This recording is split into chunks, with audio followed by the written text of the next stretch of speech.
இனிய இதயங்களே, சாண்டி குமாரின் சொந்தங்களே, அனைவருக்கும் அன்பு தமிழ் வணக்கம். நான் உங்கள் சந்தோஷ். நம்ம சேனலை சப்ஸ்கிரைப் பண்ணிக்கோங்க. இந்த வீடியோவுக்கு ஒரு லைக் போட்டு வீடியோவை முழுசாக பாருங்கள். இன்றைக்கி என் பார்வையில் நம்ம பார்க்க போகிற ட்ரெய்லர் ஸ்டார். ஒரு நடிகன் அவர் நடிக்கிற திறமையால என்ன வேணாலும் மறக்க வைக்க முடியும். என்ன பாரதியாருக்கு மீசையை காணோம்? நீ நடிக்கிற நடிப்புல பாக்குறவங்க பூரா ஓ மீசைய மறந்துடணும். நீ மட்டும் ஓ மீசைய மறைச்சிட்ட, நீ ஜெயிச்சுட்டா.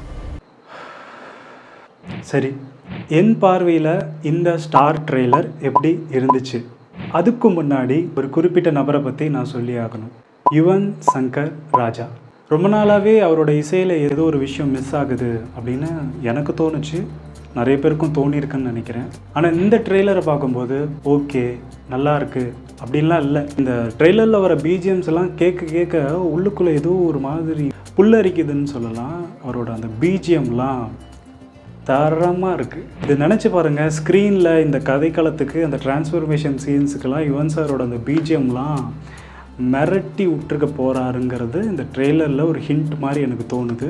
யுவன் சங்கர் ராஜா பெரிய சம்பவம் பண்ணியிருக்கார் போல்.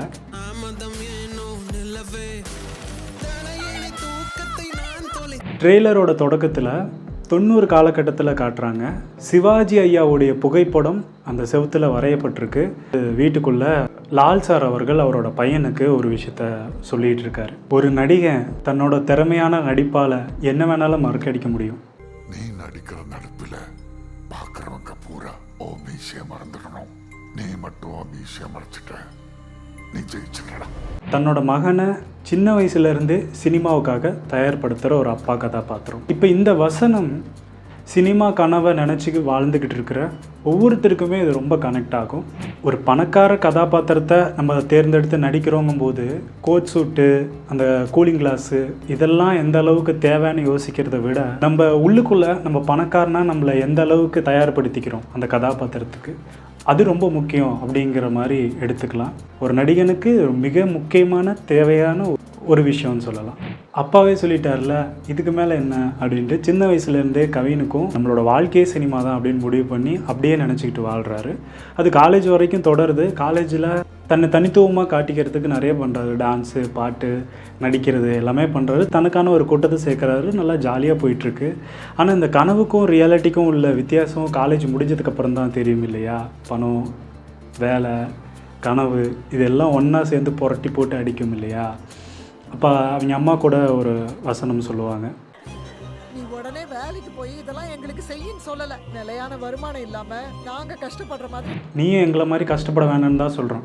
இந்த வசனம் நடுத்தர குடும்பத்தில் பிறந்துக்கிட்டு மிகப்பெரிய கனவுகளை சுமந்துக்கிட்டு இருக்கிற ஒவ்வொருத்தருக்குமே இது கனெக்ட் ஆகும்னு நினைக்கிறேன். கவின் அதுக்கப்புறம் ஆடிஷன்லாம் அட்டன் பண்ணுறாரு. அங்கே நிராகரிக்கப்படும் போது தான் புரியுது நமக்கு இன்னும் நடிப்பு வரல, நம்ம இன்னும் கற்றுக்கணும் அப்படின்ட்டு. அதுக்கப்புறம் ஒரு வசனம் வரும் இல்லையா, கற்றுக்கணுன்னா கூட இங்கே காசு தேவையாக இருக்குது. இந்த வசனங்கள்லாம் ரொம்பவே கனெக்டாக இருந்துச்சு. கற்றுக்கிறது கூட காசு தேவையாக இருக்குல்ல சார், தகுதிக்கு மீறி ஆசைப்பட்டுட்டோமோன்னு தோணுது சார். 2007 காலகட்டத்தில் நடக்கிற மாதிரி அந்த போஸ்டர் கூட போக்கிரி, பருத்தி வீரர் அந்த காலகட்டத்தில் நடக்கிற மாதிரி இருக்குது. நிறையா சினிமாவில் ஜெயிக்கணும்னு போராடுறாரு, நிறைய நிராகரிக்கப்படுறாரு. ஒரு பக்கம் பண கஷ்டம். இதுக்கிடையில் அவருக்கு ஆக்சிடெண்ட்டும் ஆயிரும் போல். கடைசியாக கிளைமேக்ஸில் காட்டுவாங்களா, மொட்டை அடிச்சுட்டு இங்கெல்லாம் ஒரு மாதிரி தழும்பு காயம் மாதிரி உடஞ்சி பிரேக் ஆகி அழுகிறது இருக்கு இல்லையா, கண்ணாடியை பார்த்து தோத்துட்டேன், இனிமேல் நான் எதுக்குமே லாய்க்கு இல்லை அப்படிங்கிற மாதிரி ஒரு பாயிண்ட் இருக்கு இல்லையா. கவின் அவர்களோட நடிப்பு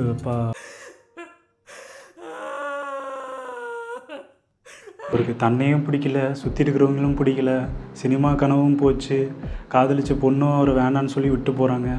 அவர் ஒரு மாதிரி டிப்ரெஷனுக்குள்ளே போய் டெல்லின்னு நினைக்கிறேன், எனக்கு சரியாக தெரியல, அந்த மாதிரி ஒரு இடத்துல ஒரு ஹோட்டலில் வேலை பார்ப்பார் போல். அப்போ தான் அதித்தி அவர்கள் அவங்க வாழ்க்கைக்குள்ளே வராங்க. அவங்க தான் வந்து ஒரு வார்த்தையை சொல்கிறாங்க. காசு இல்லை சார், காசு இருக்குமா? நம்ம எல்லாரையும் ஏதோ ஒன்று பிடிச்சு இழுக்க தான் செய்யும். நாம தான் அதை உதைச்சு தள்ளிட்டு மேலே வரணும்.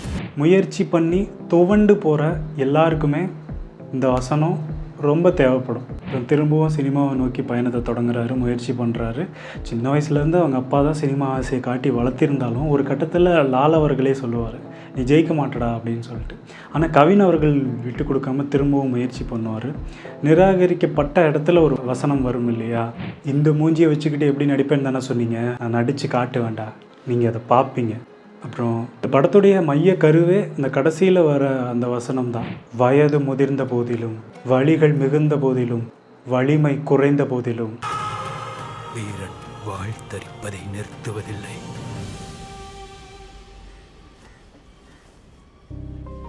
கவின் அவர்களை பற்றி நம்ம சொல்லியே ஆகணும். லிஃப்ட் படத்தில் பரவாயில்ல நல்லா தான் பண்ணுறாரு அப்படின்னு இருந்துச்சு. டாடா படத்தில் நல்லா தான்ப்பா நடிக்கிறாரு அப்படின்னு இருந்துச்சு. இந்த ஸ்டார் ட்ரெய்லர் பார்க்கும்போது ஒரு பெரிய டிரான்ஸ்ஃபர்மேஷன் இருக்குது. ஆனால் அவர் ஏதோ சும்மா நடிக்கிறாரு, முயற்சி பண்ணியிருக்காரு அப்படின்லாம் இல்லை. ரொம்ப யதார்த்தமான நடிப்பை வெளிப்படுத்தியிருக்காருன்னு தான் சொல்லணும். என்னால் உறுதியாக சொல்ல முடியும், ஸ்டார் படத்துக்கு அப்புறம் கவின் அவர்கள் எவ்வளோ விருது வாங்க போகிறாருன்னெலாம் எனக்கு சரியாக தெரியல. ஆனால் ஒரு ஸ்டாராக ஆக போகிறாரு, அது என்னால் உறுதியாக சொல்ல முடியும். இயக்குனர் இலான் அவர்கள் 2018 பியார் பிரேம காதல் ரொமான்டிக் காமெடி படம், யுவன் சங்கர் ராஜா இசையில் நிறைய பாட்டு, செம ஹிட்டாச்சு படம். 5 வருஷம் கழித்து வேறு ஒரு ஜானரில் கவினை வச்சு இந்த ஸ்டார் படம். ட்ரெய்லர் பார்க்கும்போது ரொம்ப நம்பிக்கை கொடுக்குது. படம் நிச்சயமாக நம்பி போய் பார்க்கலாம், ஒரு வெற்றி படமாக இது இருக்க போகுதுன்னு தோணுது. ரொம்ப நாள் கழித்து ஒரு நல்ல ட்ரெய்லர் கட்ஸ் பார்த்த ஒரு ஃபீல் இருக்குது. எடிட்டிங் பண்ணது யாருன்னா பிரதீப் ராகவ் அவர்கள் தான் பண்ணியிருக்காங்க. ஒளிப்பதிவு ட்ரெய்லர்லேயே ஒரு விசுவல்ஸ் எல்லாம் ரொம்ப அழகாக இருந்துச்சு, அற்புதமாக இருந்துச்சு. படத்தில் இன்னும் விசுவல்ஸ் பிரம்மாண்டமாக ரொம்ப அற்புதமாக இருக்கும்னு தோணுது. சினிமாட்டோகிராஃபி எழில் அரசு அவங்க தான் பண்ணியிருக்காங்க.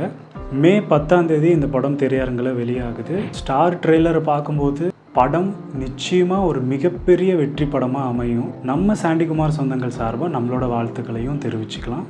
படம் நிச்சயமாக வெற்றி அடையும். அடுத்த ஒரு வீடியோவில் உங்களை சந்திக்கும் வரை உங்களிடமிருந்து விடைபெறுவது உங்கள் நான் சந்தோஷ். நன்றி. தமிழ் வணக்கம்.